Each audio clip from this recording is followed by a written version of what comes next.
Welcome back, everybody, to the You Ask We podcast, the show where you ask the questions, they answer them, and I'm just a guy in the middle. And this episode is about to be a banger. Based out of New York City, he co-founded East Coast Steals with a longtime friend, Noah Marciano, where they do sourcing for desired clothing, sneakers, and wholesale, retail, and private shopping. And while starting as a hobby, they became a serious business in the span of 3 years, and they sold to numerous artists, athletes, and models. I want to give a warm welcome to the co-founder of East Coast Steals, Shalom Hazan. Shalom, What's up, guys? Thank you for having me. thank you for being here. How you been? I'm good, thank God. Just working. Now it's the holiday season, so it's been pretty hectic. I'm a little Yeah, bit. Christmas gets crazy this time. yeah. hmm Christmas will be tomorrow, so a lot of stuff going on now. Yeah, but that's good. Thank God. So the way the show works, people submit questions and things like that. But the first question always comes from me, and that's what's new? What's new?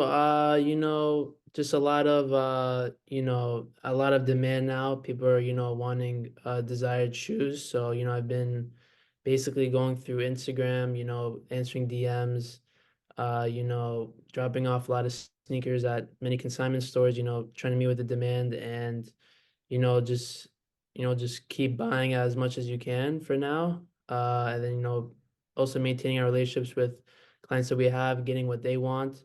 So, it's been crazy, but we're still with it. So yeah, Yeah, it's just a big old grind, just all of big it. old grind, only grinding Uh, 24/7, no days off. yes, sir. That's awesome. So yeah, let's just get into some of these you know, viewer-based questions. Do it. This first one comes from Nicole. Yeah. What got you into reselling? What got me into reselling? So one day I wanted to say it was around like sixth, seventh grade. Mhm. Uh, I was introduced by my friend Alex Mishan. I'm actually wearing his brand now. He put me onto a Supreme. And we camped out at a Supreme store for a Metro card. And at the time I really didn't have that much money. Um, so I used a Metro card is only like $2.50. So we were outside in the cold, it was like 20, 30-degree weather, and we were there for a couple hours, and I bought this, Metro card. And then I put it on eBay and it sold like next day for like $50. So I'm like, oh wow, there's a lot of, there's money to be made. So Mhm. and that's how I got into the whole reselling game. Yeah, I mean, was that when the Supreme brand was that when it was like at its height, or was it like Yeah, at just a time, yeah. We're talking like 2016, 2017. That's when it was really, really popular. yeah. No, it's like I remember it took the world by storm just randomly. Like people had the car tags and all of it. Like I remember J.R. Smith, he wanted The long sleeve, yeah. the The arm whole bunch sleeve of of that, the Supreme. arm They sleeve, didn't yeah. let him. They didn't let him. Exactly. It could have been the drippiest thing of all time, but they Yeah, said then they banned them, yeah, from wearing it. whack. But yeah, that's cool. So it's like you started this since you were like a kid, basically, like sixth, seventh Yeah, grade. I was in middle school, yeah. So I just worked with what I had, and then slowly I started building my way up, going through high school and then college. I want to say like senior year, maybe like after COVID time, that's when it got pretty serious, and then now I'm still doing it. So yeah. Yeah, I mean, it's good to start it at such a young age because like you get more and more experience because of it, and you become more reliable over time. So it's cool you started it like so young and like you had so much time in it. Yeah, So, and what also drove me was that during that time, like Yeezys were very popular. mm, So that also I always wanted to get the Yeezys, but I didn't have money. So the only way I was gonna get money was just flipping Supreme shoes. So that was the only way I was gonna make money, and that's how I wanted to, build this thing. dope. So yeah, this next question comes from Jacob.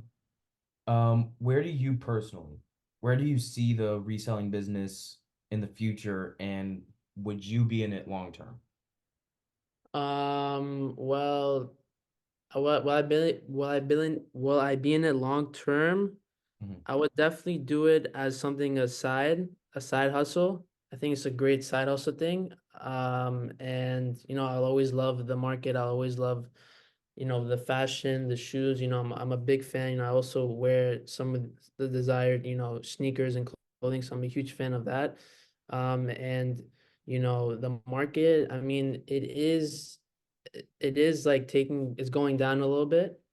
Now, a lot of these big companies, they're mass producing one of the like almost every release now. Like Nike, a lot of shoes are sitting, but before, Jordans and Nikes, they weren't really sitting in stores. So that does affect the market a lot. And you just have to adapt with the different trends and what's hot. And I stopped really reselling Nikes that much. I still do Nike, but I just really follow what's trendy. So I mean now, as we're speaking now, Uggs have been really trending right now. The Ugg slippers. Adidas Samba was a really good item this year. Asics started to make a push. So I would never think of ever selling these items, but now people want them, and then now it's a new trend. So you just gotta follow with the trends. Mhm. Yeah, and I mean it's like I feel like we already answered the long-term part of the question. Like in the last question, we were talking about the fact that you did it since sixth grade. So it's like even if it's not like your main hustle, like you've been doing it for long term already, so you're likely to be in it long term too, like at least for the side. For the side, yeah. Hmm.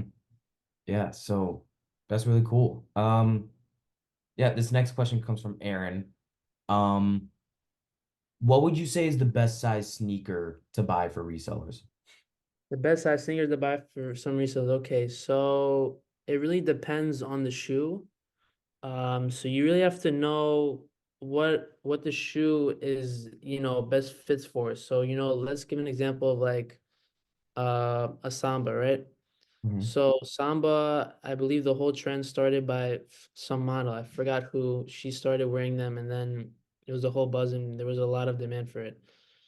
So say for a Samba, most likely girls would cater to a samba more than men. That's just how it is. Even I live in New York City, so I see everything when you go to Soho, when you're in Midtown, downtown, you see what everyone's wearing. So I see a lot of girls wearing Samba. So I cater to this very small sizes. So it's a men's shoe, the Sambas, but they do have some women's shoes. But I would prioritize on like 4 through 7, because that's where like girls, that's mostly what they're wearing between those sizes.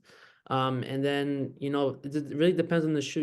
If it's a more bulkier shoe, a shoe that maybe a guy who's a little bit bigger would be wearing. So the bigger size would tend to sell better, like a 12 through 14. And also depends on, how limited the sizes are. Sometimes like small size men's in like certain shoes like Nikes are very limited, also in big sizes. So it really depends on the shoe. And also how many shoes are made in that how many sizes are made in that shoe. Right. But it's like you pretty much like find yourself most of the time looking at the average size for the gender in question. Yeah, for what is the most desired sizes? Yeah, because it's like I wouldn't think of like a specific size of shoe being more like valuable than like another because of like how Yeah. much there is in the market. I would I never. mean, most of the time, like 8 through like 10 is like where it's at this like the same pricing, because majority of, let's say, guys are wearing 8 through 10 most of the time. That's just like the average like shoe size for an average guy, I let's say. mean, I'm size 10 and a half personally, so it's like Yeah, easy. Like I'm just above. I'm like just above like average a little bit. Like average, yeah. it's wild, but yeah, I mean it's so interesting. Like how it's so different. Like within like one size. It's nuts. Yeah, so this next question actually comes from Twitter. The handle is Agent25. What is your most expensive product that you ever resold? The most expensive product that I've resold, I would say, is $5,000 for a pair of sneakers. What sneakers was those? It was a off-white Jordan 1. It Oh, was uh it was the European exclusive. So it only dropped in Europe, and it's a very exclusive item. I had to source that shoe for a client that I have. He's very into sneaker collecting. So he said, Shalom, buy me the shoes, and then he gave me the green light, and then I just bought it for him, and yeah, That's insane. It's like I couldn't imagine spending 5K on anything yeah, clothes related, let alone shoes. and yeah, I wouldn't, to be honest. But the off-whites are sick though, I gotta say. And it's like Yeah, it's you very said limited. for limited edition to Europe. Yeah, only to Europe. It's the Euro exclusive. Like what was it a specific country in Europe or like was it just It was just only sold in the European area. wow, that's insane. It's It like wasn't it was it wasn't dropped in America, only in Europe. wow. It's like what was this client like higher end or was he like just a regular private? Yeah, he's just a regular guy. I mean, he works. I mean, he's in Long Island, so I mean, I met him through Facebook, and then we just built a very good relationship. And he's very into sneakers. I think he has hundreds of sneakers in his house. He's been collecting for years now. So he's just a regular guy that I know, great guy. And yeah, he just has a passion for sneakers, and I had to get it for him. So Yeah, no, it makes sense. Yeah, it's just crazy. I couldn't imagine it. yeah, Um, 5K, I don't know. yeah, so this next question, now these next questions are gonna be anonymous. So for the first anonymous question, um, how does the process of reselling work? How does the process of reselling work? How do you do it? How do I do it? Okay. I can't give all the sauce, but I can give you the main things. So basically the process of reselling is there's a lot of different ways of how you can resell shoes. So first you can cater to retail clients where you can have people who buy it through, let's say, Instagram or Facebook or other social media platforms, and then you meet them, you sell them the shoe. You can do it that way. I was doing that for a little bit, but what I do most is I do a lot of consignment. Consignment is basically you drop off a sneaker at a store and then they sell it for you and they take a commission of whatever it is. So it's varies from 10 to 20%. So StockX, they do the StockX and Go, they do that. Flight Club. So that's another way you can make money. eBay is also another way of selling. And that's basically how you can sell. Then sourcing, there's a lot of ways you can source shoes. So sourcing, you can do it through, by going to your regular Foot Locker or your Nike store or other retail stores. Online releases is another way. Buying through Instagram through other people, buying shoes from people, other resellers at a good price, then selling it and reselling it to, again, consignment platforms or through other people. So you pay resell on a shoe and then you also resell that shoe for more. I was doing that a lot. Um, and just continuously just staying on the trends and also, reinvest keep once you sell a shoe, just keep reinvesting and reinvesting and reinvesting. I had a thing where, I would get caught up when you have so much money. When you start making money, you start to buy things that you don't need, but you have to control yourself in that. Just always reinvesting and then reinvesting to grow your capital and then to keep on doing it and recycle your money all the time. That's how I would say how to get into the resale game. Or I mean, so like would you say reselling is pretty much just doing the hunting for people who love these products but don't want to do the hunting themselves? Yeah, hunting. Yeah, exactly. Hunting. I would say networking with, stores, with people, with resellers. I think it's huge. I think networking is the best thing because, now I've, thank God me and my friend Jason, we've networked with other stores. Jason is my good friend of mine. And we just started buying, shoes from stores where they gave us first priority, and then we would buy the shoes before they even put it out onto their website or in their store. So I would say networking is key. Meeting store owners because a lot of these stores they really want to get rid of shoes quickly. So I mean, if you can build a good relationship and trust with them, then it makes your life a lot easier. And I would say also not recently is Discord. There are many Discord chats groups that that cater to help resellers, new resellers become a serious thing. So they help them with links, restock links. If a shoe, if a hype shoe restocked on a certain website, they have first priority to get on that link and then buy it as soon as possible. They give you tips and tricks on what a new shoe release will do, whether it's a good buy or not. What's the expected profit on that shoe? Um, and there's also in-store information. I know in New York City, there's a group chat. There's many group chats that speak about how okay, this store on 42nd Street, this Foot Locker is gonna release this shoe, and there's people updating. Oh, they have this amount of shoes left. There's this amount of sizes left. And then people go and I've seen people like running, like sprinting to go get that shoe because Foot Lockers and JD, these other retail stores and Nike also they get like random shipments. So, there's people, the owners of the group chats, they have info from these stores and then they give it to the only exclusively to the people in these group chats, and then they go buy the shoe when it drops, when it releases. And it's a paid subscription. So that's another way to get into it.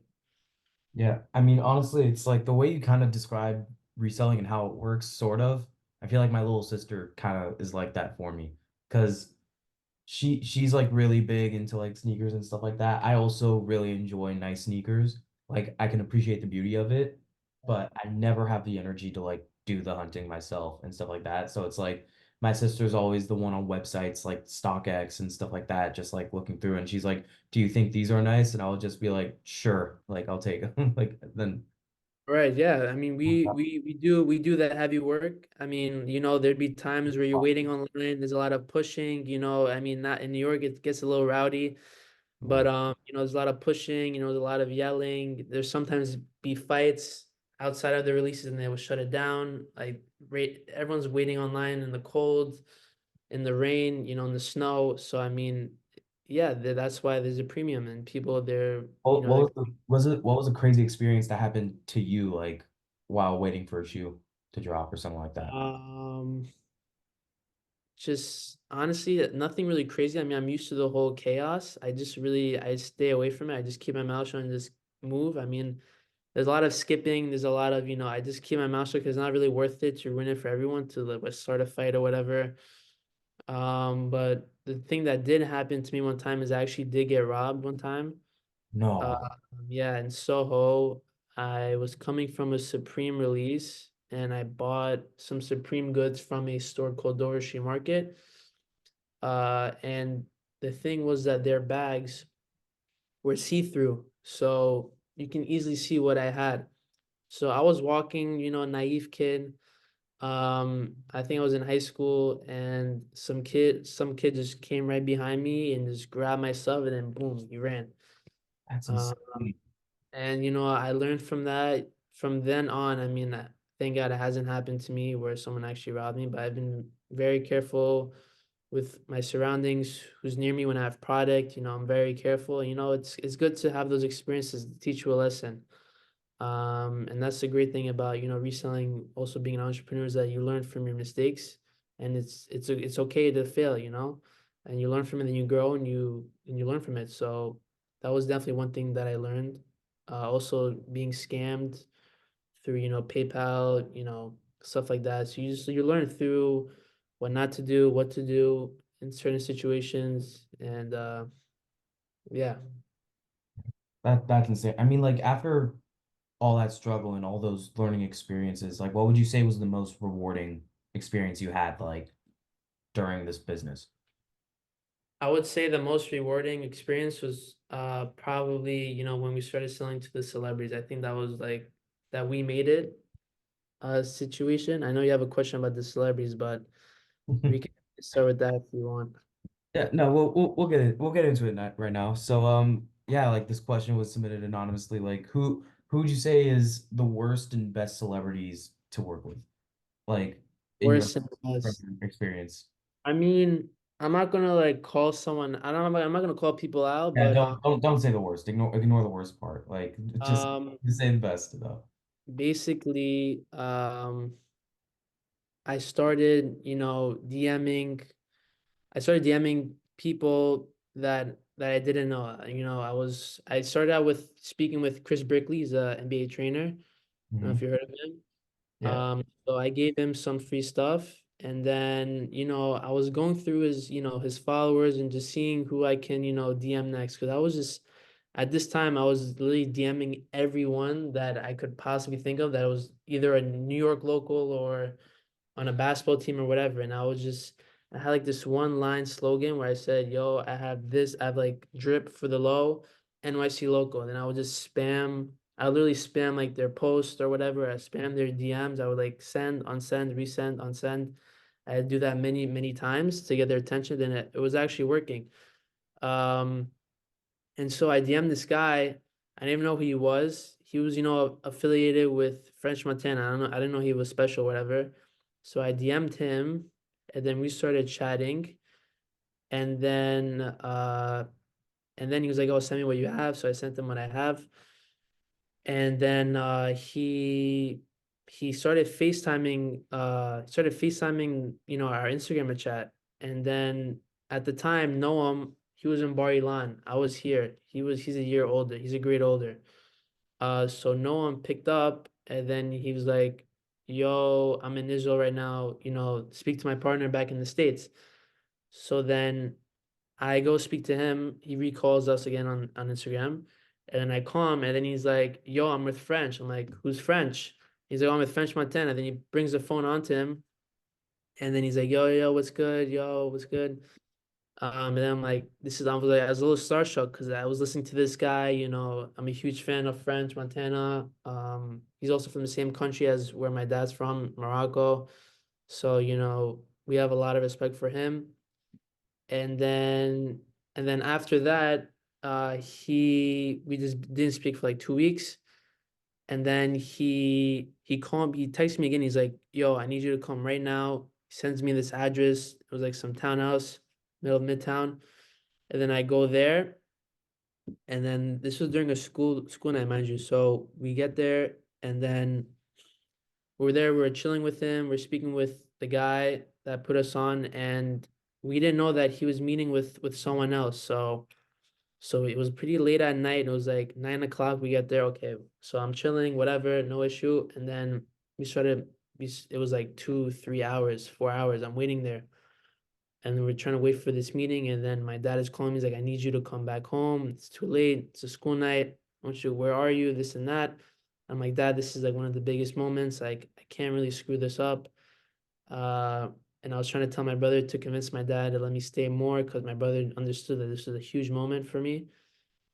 Mhm. Um, and finally at like 1 o'clock, we show him the goods, and then he loved it. We got paid. I also charge these people. I don't do free stuff Yeah. unless it's a promo. Um, that's the one thing that I learned is some of these people, they will take advantage of you, and you have to hold your ground.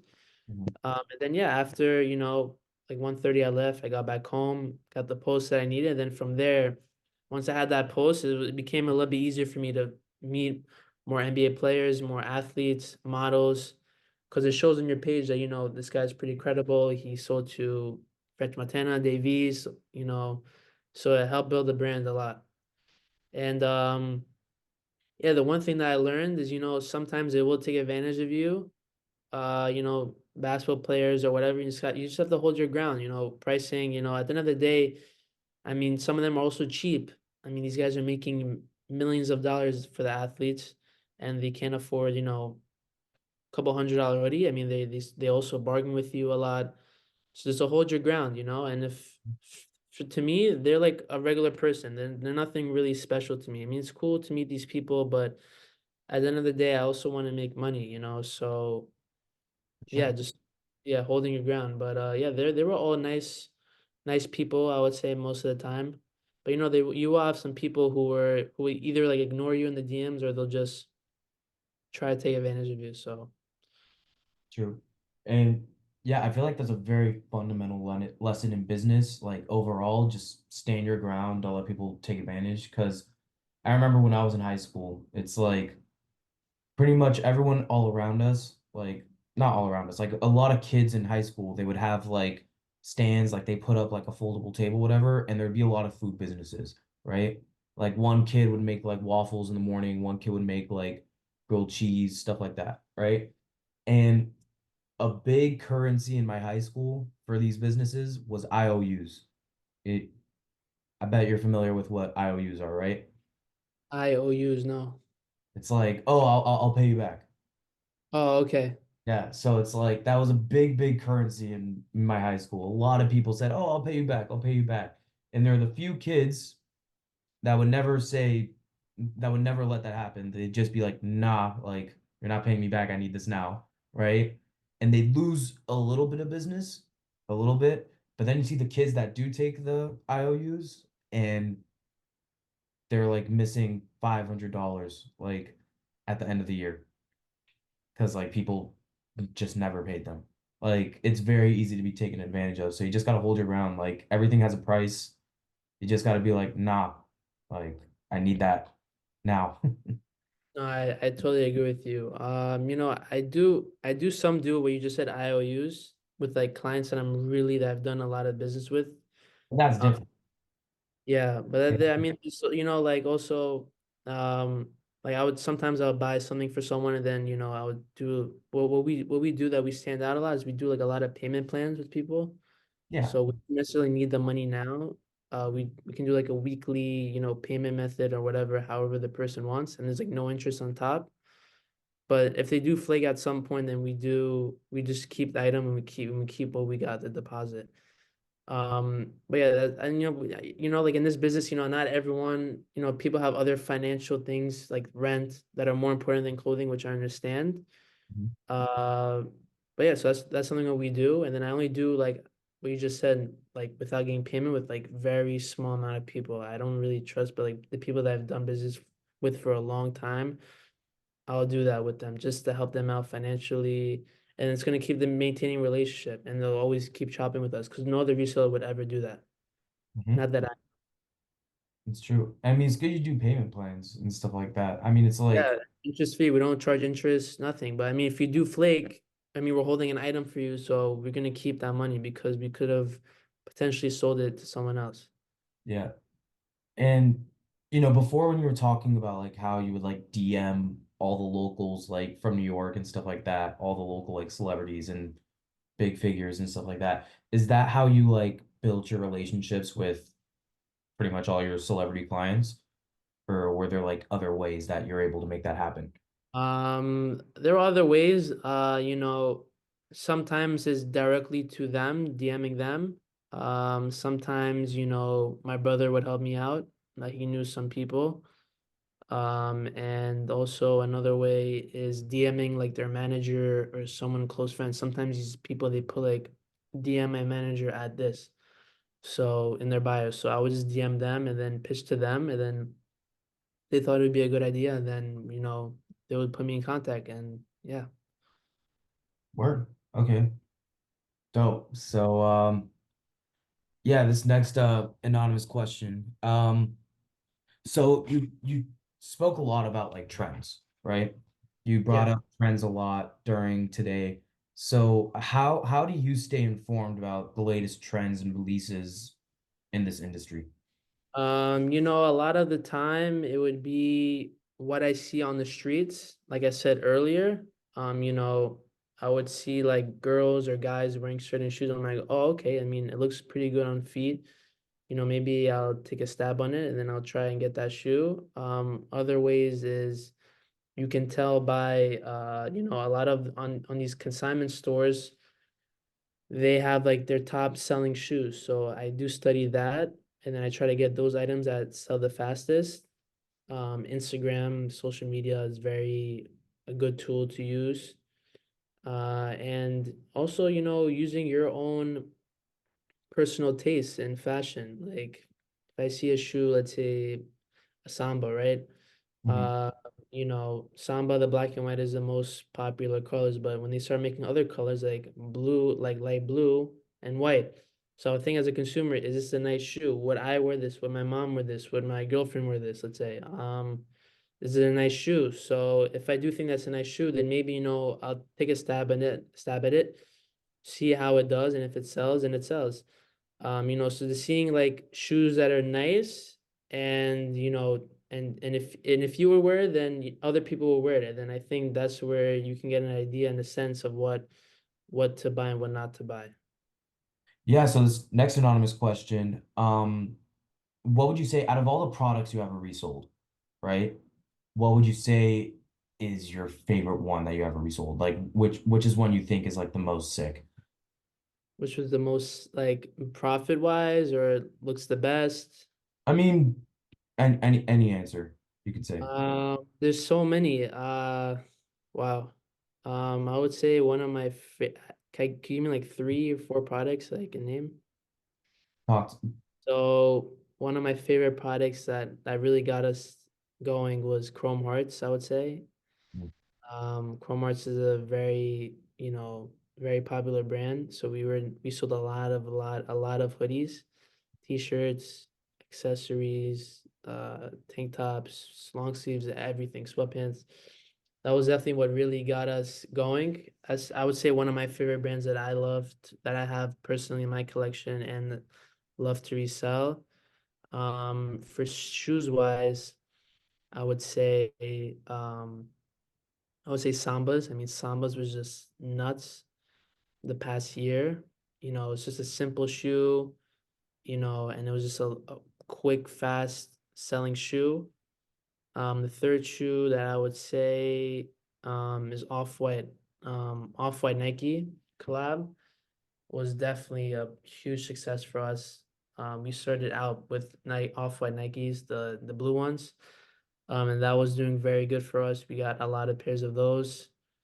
And I would say the last shoe for now is Jordans. You know, all different types of Jordan ones all the way to whatever 14. Jordans will always be my favorite shoe to wear and also my favorite shoe to sell just because, the nostalgia of Michael Jordan, the history of it. I mean, that's what really got the whole reselling market was through Michael Jordan because everyone wants to be like Mike. Mhm. And I really appreciate the history, the from the materials to the nostalgia to the history of the shoe. And when Michael Jordan played in those shoes, I have a lot of respect for that, even though I didn't grow up with Michael Jordan, but I still have respect for him. And that's what helped people a lot appreciate it after, The Last Dance and on Netflix that came All right. out. So people really started to, have a lot of respect for Michael Jordan and what he did. So that was definitely a game changer for a lot of The people. crazy thing to me personally, The Last Dance was just propaganda. Like that was the most propaganda like documentary ever. And the thing was, it's like it didn't even prove its point for me. Because like, okay, I'm not a Jordan fan, so I'm a little bit biased. But the thing is, like, I know you're a Kobe fan, huh? nah, I'm actually like, if we're talking about like GOATs purely, it's LeBron. But I'm Yeah. like I would, I'm a Houston Rockets fan though, so it's like James Harden, T-Mac, like Yao Ming, like pretty much any all-time Rocket like is like my favorite players. LeBron. Like if we're talking about GOATs, it's obviously LeBron. He surpassed him like in 2018. But nah, it's like the thing was when I watched the documentary, it's like it didn't prove to me that like Jordan was the GOAT. And like, I feel like that was like the goal. It just proved to me like Scottie Pippen was like severely underpaid and underrated. Yeah. Dennis Rodman is like insane, but like one of the best teammates to ever have because he literally guest starred like on a WWE like Monday Night Raw thing, like smashed people like in the head with chairs with Hulk Hogan, and then came Winning back a and beat playoff game. Yeah. Karl Malone. Like, and also like Phil Jackson is one of the greatest coaches of all time. Plus, they had a stacked team. Like, like I everyone just mean, for me, I mean, I definitely got to know what Michael was. I would definitely respect like where he was coming from. Like from everyone gave him a bad persona of like, oh, he was a bad teammate, he punched someone, whatever. But I think out of all that, I think you learned that he just wanted to win. So he was gonna be tough. to his teammates, and he wanted the best for the team. So I mean, I have a lot of respect for that. Yeah, I wouldn't say he was a bad teammate at all. He was just he was really passionate, you know? It's like that's something you want. But Right? Yeah. it also like watching that documentary, it just proved to me how like instrumental everyone else was like too. Right. Because like if Jordan didn't have those guys around him, it would have been a completely different story, I think. Exactly. Completely different story. Yep. Yeah. But yeah, no, the shoes are a classic though. Everyone wants to be like Mike. You're right. Want to fly like Mike. Yeah. I mean, to be fair, I think my favorite shoe of all time, I have no idea what like the actual name of it is, but they were like I remember like I was looking for like sneakers for like basketball one time, like when I was Mhm. like younger, and I saw these D Rose shoes like online. Yeah. Like D Rose is random popular. Derrick Rose shoes that I saw, and I was just like, whoa, these are sick. I want to get them. But I waited to get them, right? Which is like a Right. classic mistake if you're looking for shoes. If you like something, you don't wait because the second you come back, it's not there anymore. Exactly. Yeah. I mean, Literally, since I was in like 10th grade, I haven't seen these shoes since. yeah, D Rose. I mean, yeah, basketball shoes was also a big thing. Also, like LeBron shoes. Mhm. People were like wearing basketball shoes out, like to go out like to parties or whatever. It's like weird. I don't know. That was Kobe's was very popular now. People wear that out. that was a funny bit, honestly. Like people would just wear basketball shoes like out. Yeah, that's what makes Nike so like different from everyone else. They made shoes that were also good on the court and then also like stylish to like wear out, which is like Mhm. crazy. So yeah, this last anonymous question is asking, we talked about like the celebrities you worked with, how you got them, like the good experiences you had with them. But this question's asking, who would you say is someone you're aspiring to work with? Like who's Inspiring to work with. Wow. Well, my favorite celebrity, when who I want to work with is I would say Drake. Drake? Uh, yeah, I love Drake. I love his music, his fashion, his style, his swag. Everything about him is just like, wow, it's insane. I would love to give him like free stuff. I don't even care. Like just to get that picture with him, have wearing my stuff, whatever. I would do anything for that. Mhm. Um, I've DM'd a lot of people that haven't pulled through, like, Kai Cenat. Kai Cenat, You uh, DM'd him, like he I responded? DM, yeah, he responded, but this is Oh way wow. before he blew up. This was years ago. Wow. Um, Saquon Barkley also, he didn't pull through. There's a lot of people that I missed out on. That was like a little frustrating, but you win some, you lose some. True. So, but yeah, I would say definitely Drake. That's definitely the guy. Yeah. I mean Drake's just like the pinnacle of everything. Like Yeah, like the number one rapper now. I mean, he's a icon right now. yeah, debatably the number one artist right now. Yeah, Like he's overall. killing it. Yeah, Insane. Like, yeah, like everyone wants to be him or around him. Like that, like doing anything with Drake, that's how you know you made it. Like, the podcaster Bobby Altoff? yeah, Yeah, so it's like when she came out of nowhere and like interviewed Drake in like one of her first episodes, like that's how she blew up like crazy. yeah. He literally gets everyone like he blows everyone up. Like Yeah, he that's had a the song with talent. Lil Baby, Lil Baby, that one song that he had, he True. blew up. He gets everyone like popular, and he's just I don't know how he does it. Yeah, but also like Lil Baby in that one song they had together, like he performed, like he came in close. Like it's like Drake gave him the shot, and like Lil Baby made sure he didn't waste it. Like that was Yeah, a great feature, like one of the greatest ever. yeah, that song, yeah, yes indeed, and yeah, that's what got it all for Lil Baby. Mhm. Yeah, I mean, let's hope Drake, falls asleep while watching YouTube and wakes up to watching this. That would Maybe be great. maybe he'll hit you up. That'd be great. I would love it. I would love that. So, yeah, the way the show works, the first question always comes from me, like I said before, and the last question also always comes from me. And that last question is if you had to give one advice, like one piece of advice to the people watching at home, what Yeah.